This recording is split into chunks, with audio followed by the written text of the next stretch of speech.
আমার প্রিয় ছাত্রছাত্রী, অভিভাবক, অভিভাবিকা এবং এই পশ্চিমবঙ্গ শিক্ষা ব্যবস্থার সঙ্গে জড়িত সমস্ত শিক্ষক, শিক্ষিকা, শিক্ষাকর্মী সবার উদ্দেশ্যে আজকের ভিডিও। আমি থার্ড সেমিস্টার অর্থাৎ নিউ সিলেবাস যারা এই নতুন সেমিস্টার পদ্ধতিতে পরীক্ষা দিচ্ছে, এমসিকিউ প্যাটার্ন, সংসদের কোশ্চেনের বাইরে প্রথম পরীক্ষা দিতে যাচ্ছে। আমি কেন থার্ড সেমিস্টারের কথাই বলছি, কারণ ফার্স্ট সেমিস্টারও এমসিকিউ প্যাটার্নে দিয়েছে, কিন্তু সেটা আমাদের স্কুলের কোশ্চেন ছিল, স্কুলের এনভায়রনমেন্টে পরীক্ষা দিয়েছে। যাই হোক, সেক্ষেত্রেও হয়তো আমরা কেউ কেউ পরীক্ষায় প্রশ্ন পড়ার জন্য বাড়তি সময় দিয়েছি, কিন্তু থার্ড সেমিস্টারে কেন এই বাড়তি সময়টা দেওয়া হলো না, এই নিয়ে সংসদ সভাপতির একটি মন্তব্য আমি তুলে ধরতে চাই। যে পরীক্ষার্থী এবং অভিভাবকদের আশ্বস্ত করছি, পরীক্ষার্থীদের স্বার্থের কথা মাথায় রেখে অঙ্ক পরীক্ষার মূল্যায়ন করা হবে। মানেটা কি ঠিক ক্লিয়ার নয়, কারণ পরীক্ষায় তারা প্রশ্ন পেয়েছে, তারা প্রশ্নের সময়াভাবে সমস্ত প্রশ্নের সমাধান করে দিয়ে আসতে পারেনি।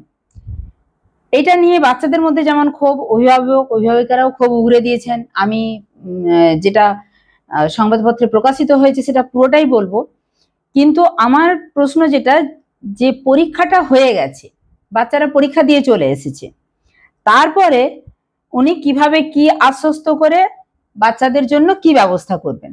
যে পরীক্ষার প্রশ্ন করে আসেনি সেখানেও কি নাম্বার দেওয়া হবে? এটা তো প্রথম থেকেই কাঙ্ক্ষিত ছিল না, কারণ প্রথম থেকে উনি বলছেন যে, আমি জাস্ট যে ভিডিওটাতে উনি একদম ওএমআর ধরে ধরে ভিডিও করছেন সেই ভিডিওটা দেখেছি, সেখানে বলতে শুনলাম যে উনি বলছেন, আমি প্রত্যেকটা জেলায় জেলায় ঘুরেছি, দু একটা জেলাতে শারীরিক অসুস্থতার কারণে যেতে পারিনি, সব জায়গাতে একটাই সমস্যার কথা তুলে ধরা হচ্ছে, 1 ঘন্টা 15 মিনিটটা সময়টা ঠিকঠাক নয়। তাহলে এই ব্যাপারটা ভাবনা চিন্তার জন্য ওনার উপর অবশ্যই একটা চাপ ছিল, কিন্তু সেই ব্যাপারটা ভাবা হয়নি। সবচেয়ে যেটা মজার, যে প্রত্যেকটা পরীক্ষাতে বাংলা, ইংরাজি সমস্ত পরীক্ষা হয়ে আসছে, পরীক্ষার যাই হোক কোশ্চেনে কোনোটা ভালো হয়, মানে স্টুডেন্টদের পক্ষে যায়, কোনোটা মনে হয় যে টাফ, সেই ব্যাপারগুলোতে আসছি না। কিন্তু ফিজিক্স পরীক্ষাতেও ক্যালকুলেশন থাকে এবং ক্যালকুলেটর ইউজ নয়, সেক্ষেত্রে 1 ঘন্টা 15 মিনিট সময়, যেখানে প্রশ্নগুলো শুধু জল ছাপে ভর্তি, 3টে ভাষাতে প্রশ্ন দেয়া আছে, একটা প্রশ্ন বাংলায় পড়ার পরে পরের প্রশ্নটা কোথায় আছে সেটা খুঁজতে কিছু সময় যাচ্ছে। এই সময়ের হিসাব যদি করি তাহলে প্রথম থেকেই বাচ্চারা বঞ্চিত। কিরকম ভাবে? একটা হলে প্রশ্নপত্র কেটে ঠিক 10টার সময় যখন হাতে দেয়া হচ্ছে, লাস্ট যে বাচ্চাটির হাতে কোশ্চেনটা গিয়ে পৌঁছাচ্ছে সেখানে 1 মিনিট বা 1.5 মিনিট সময়, লাস্টের যে স্টুডেন্ট তার কাছ পর্যন্ত পৌঁছাতে 1-1.5 মিনিট সময় চলে যাচ্ছে। তারপরে এক একটা কোশ্চেনের বাঞ্চ, কোনোটা 30 পাতা, কোনোটা 40 পাতা, কোনোটা 45 পাতা, প্রশ্নগুলো পুরো জল ছাপে ভর্তি, ঠিকঠাক পড়া যাচ্ছে না, অপশনগুলো কোনোটাতে যে কোনটি প্রযোজ্য, আবার সে নয় কথাটা হয়তো এমন ভাবে একটা জলছাপ বা কালির মধ্যে ঢুকে গেছে সেটা বোঝাই যাচ্ছে না। তাহলে কোনটি প্রযোজ্য যে উত্তর হবে, কোনটি প্রযোজ্য নয়, একদম বিপরীত মেরুতে উত্তর অবস্থান করবে। ফলে একটা মানে প্রশ্নপত্রের যে ধরন, প্রশ্নপত্র তার যে বিভিন্ন কালির উপর যে কালো একটা জলছাপ পড়ে আছে, হয়তো মানে প্রশ্নপত্র লিকেজ আটকাতেই এই ব্যবস্থা করা হয়েছে। কিন্তু এই 3টে ভাষায়, আমি জানি না 3টে ভাষাতেই বাচ্চারা পরীক্ষা দিচ্ছে কিনা, বা দিলেও একটা বাংলা ইংরেজি রাখার পরে আরেকটা ভাষাকে একদম শেষে রাখা যেত, একদম আলাদা করেই। যদি কেউ হিন্দিতে পরীক্ষার্থী থাকে, সে শুধু ওই পোর্শনটা দেখেই পরীক্ষা দিত, মাঝখান থেকে কোশ্চেনের বাঞ্চটা হয়েছে এত বড়। যাই হোক, উত্তর দেওয়ার সময়াভাব নিয়ে গোড়া থেকেই প্রশ্ন তুলেছিল পরীক্ষার্থীরা। তারা বলেছিল প্রশ্ন এত দীর্ঘ হচ্ছে যে নির্দিষ্ট সময়ে সব প্রশ্নের উত্তর দেওয়া যাচ্ছে না।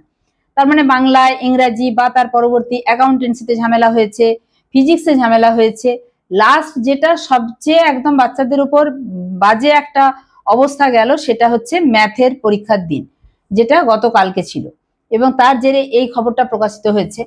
উচ্চ মাধ্যমিকের প্রথম সেমিস্টার অঙ্ক পরীক্ষার শেষে সেই অভিযোগই আরো জোরালো হচ্ছে। আচ্ছা, উচ্চ মাধ্যমিকের প্রথম সেমিস্টারের নয়, এটা 3য় সেমিস্টারের, এটা এখানে মানে যেটা খবর করা হয়েছে সেখানে এই ভুলটা আছে। এত দীর্ঘ প্রশ্ন হয়েছে যে সব উত্তর দেওয়ার আগে শেষের ঘন্টা বেজে গিয়েছে। এই অসুবিধার কথা মেনে নিয়েছেন উচ্চ মাধ্যমিক শিক্ষা সংসদ সভাপতি চিরঞ্জীব ভট্টাচার্য। সংসদ সভাপতি এদিন বলেন, অঙ্ক পরীক্ষার প্রশ্ন দীর্ঘ হয়েছে এই খবর জানি, ওনার কাছে তার মানে খবর গেছে। আমরা পরীক্ষার্থী এবং অভিভাবকদের আশ্বস্ত করছি, যে এই খবরটা আমি একদম প্রথমেই বললাম, যে পরীক্ষার্থীদের স্বার্থের কথা মাথায় রেখে মূল্যায়ন করা হবে। জানি না সেই মূল্যায়নের প্রসেসটা কি, মানে যেরকম আমাদেরকে খাতা ধরিয়ে দিয়ে বলা হয় যেমন করে হোক পাস করিয়ে দিতে হবে, সেই রকমই কিনা, যে আমাদেরকে লিখে উত্তর করতে হবে কিনা। কিন্তু যারা সাফারার তারা সাফারারই হলো। যাই হোক, উনি পরের বারের জন্য ভেবেছেন। তিনি এও বলেছেন আগামী বার থেকে সময় বাড়বে। তাহলে এই ভাবনাটা, এই যে আমি বারবার যেটা বলি এরা গিনিপিগ ব্যাচ ছিল, এদের উপর টেস্টিং হয়েছে, তাহলে এদের উপর কিন্তু এই মানে সময়াভাব যেটা, বা তারা তাদের দক্ষতাটা, কেউ হয়তো পাস করতে চায় কিন্তু কেউ তো 40-র মধ্যে 40, 35-এর মধ্যে 35 মার্কস তুলতে চায়, তাহলে তাদের ক্ষেত্রে তারা কেন কোশ্চেনগুলো করে আসতে পারবে না।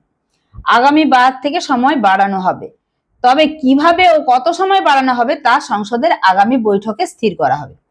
সল্টলেকের একটি পরীক্ষা কেন্দ্র থেকে বেরিয়ে বহু পরীক্ষার্থী এদিন জানান এক একটি প্রশ্নের সমাধান করতে গড়ে 3 থেকে 4 মিনিট সময় লেগেছে। তাই মাল্টিপল চয়েস হলেও 1 ঘন্টা মানে 1 ঘন্টা 15 মিনিটের সময়ের মধ্যে 40টি প্রশ্নের উত্তর দেওয়া সম্ভব হয়নি। অঙ্ক কষার জন্য যে 4টি পাতা দেওয়া হয়েছিল তাও পর্যাপ্ত নয়। প্রথমে তো বলাই হয়েছিল যে কোনো রকম এক্সট্রা পেজ দেওয়া হবে না। যাই হোক, 4 পাতা দেওয়া হয়েছিল, সেটাও কিন্তু ঠিকঠাক বরাদ্দ নয়। সংসদের এক কর্তাও মনে করেন 1 ঘন্টা 15 মিনিটে অঙ্কের মতো বিষয় তার 40টি প্রশ্নের উত্তর দেওয়া সম্ভব নয়। প্রশ্ন স্থির করার দায়িত্বে থাকা ব্যক্তি, যিনি মডারেটর, তার ভূমিকা নিয়েও প্রশ্ন উঠেছে। এখন যার ভূমিকা নিয়েই প্রশ্ন উঠুক না কেন, বাচ্চাদের উপর যে প্রেসারটা গেল সেটা তাদের উপর প্রেসারই। সংসদ সূত্রের মতে মডারেটরদের বারবার বলে দেওয়া হয়েছিল এমন ভাবে প্রশ্ন করতে হবে যাতে অন্তত 50 নম্বরের অঙ্ক মুখে মুখে করা যায়। 50 নম্বরের নয়, কারণ পরীক্ষাটাই হচ্ছে 40 নম্বরের। এখানেও একটু যেটা মানে পেপারে নিউজটা হয়েছে সেটা ভুল, যে যাতে 50%, আমার মনে হয় যাতে 50% অঙ্ক মুখে মুখে করে দেওয়া যায়, কিন্তু তারা সেই নির্দেশ মানেননি। সংসদের এক কর্তার মতে মডারেটরদের ডেকে বলতে হবে যাতে ভবিষ্যতে এরকম না হয়। শুধু অঙ্ক নয়, রাশিবিজ্ঞান, স্ট্যাটিস্টিক্স এর কথা বলছিলাম, পদার্থবিদ্যা, ফিজিক্স, পরীক্ষার্থীদের অঙ্ক কষতে হয়। অঙ্ক, পদার্থবিদ্যা এবং রাশিবিজ্ঞান এই 3 বিষয়ের প্রশ্ন কেমন হবে তার গাইডলাইনও তৈরি করে দিতে হবে। তাহলে এরা তো পরীক্ষা first semester, second semester school organise করেছে, স্কুলের মতো করে পরীক্ষা নিয়েছে, তাহলে সেই একটা বছরে কি গাইডলাইন তৈরি করা গেল না? বা মানে কোনো রকম ভাবে এটা সংসদের কর্মকর্তাদের কাছে গিয়ে পৌঁছানো না, যে 1 ঘন্টা 15 মিনিট সময়টা পর্যাপ্ত নয়, আবার 1 ঘন্টা 15 মিনিট সময়ের মধ্যেই প্রশ্নপত্র পড়তে হবে, এটাও একটা মানে ঠিকঠাক ব্যাপার নয়। এটাও বাচ্চাদের উপর জোর করে বা জুলুম করে একটা চাপিয়ে দেওয়ার ব্যাপার ঘটে যাচ্ছে। যাই হোক, আমি যেটা বলেছিলাম, যেখানে বাচ্চাদের এই সমস্যাগুলো হবে তুলে ধরেছিলাম, এবং আমি আমার স্কুল বা আমার ব্যক্তিগত সার্কেলে আমি এটা বারবার বলেছি, এটা কখনোই সম্ভব নয়, বিশেষত অঙ্ক পরীক্ষা, ফিজিক্স পরীক্ষার ক্ষেত্রে। কারণ এমসিকিউ মানে তো যদি বা আমরা আমাদের ভূগোলের কিছু জানা প্রশ্ন, যেটা বললাম যে মুখে মুখে যেটা আমাদের মুখস্থ থাকে বা মনে থাকে, সেটার উত্তর আমরা দাগ দিয়ে করলাম। কিছু কিছু ক্যালকুলেট করতে হবে, বাম স্তম্ভ ডান স্তম্ভ মিলানোর সময়, যে ঠিক ঠিক যেহেতু মানে 3টে ভুলভাল অ্যারেঞ্জমেন্ট করা আছে, একটা ঠিকঠাক অ্যারেঞ্জমেন্ট আছে, তাহলে কোনটা একদম কোনগুলো ভুলভাল অ্যারেঞ্জমেন্ট সেটা বাঁচতে হবে, এটার জন্য কিছুটা সময় যাবে। এই রকম যদি আর্টসের সাবজেক্টগুলোতে থাকে, তাহলে সায়েন্সের তো প্রত্যেকটা অঙ্ক শুধু ক্যালকুলেশন নয়, যেটা বাচ্চারাও বলছে যে 4টে অপশনই হয়তো কোনো কোনো অঙ্কের ক্ষেত্রে কষে দেখতে হচ্ছে যে কোনটা নয় সেটার জন্য।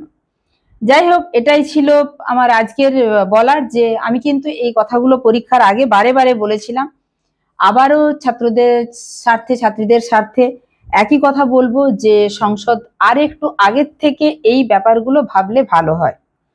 ঠিক আছে, তো যাই হোক, আমি পরবর্তী ক্ষেত্রে সাপ্লিমেন্টারি নিয়ে ভিডিও নিয়ে আসছি, যে যদি কারোর কোনো সাবজেক্টে ফেল হয়ে গিয়ে থাকে, বা কেউ যদি অসুস্থতা বা অন্য কোনো কারণে পরীক্ষায় বসতে না পেরে থাকো। যেহেতু এডুকেশনাল চ্যানেল, অবশ্যই তোমাদের শিক্ষামূলক নানান ভিডিও পোস্ট হতে থাকবে, তোমরা কিন্তু অবশ্যই চ্যানেলে চোখ রাখো। যদি আজকেই আমার ভিডিও প্রথম দেখো, অবশ্যই চ্যানেলটা সাবস্ক্রাইব করে রেখো, কারণ তোমাদের পরবর্তী ক্ষেত্রে পড়াশোনার জন্য চ্যানেলটা থেকে তোমরা অনেক বেশি উপকার পাবে। ঠিক আছে।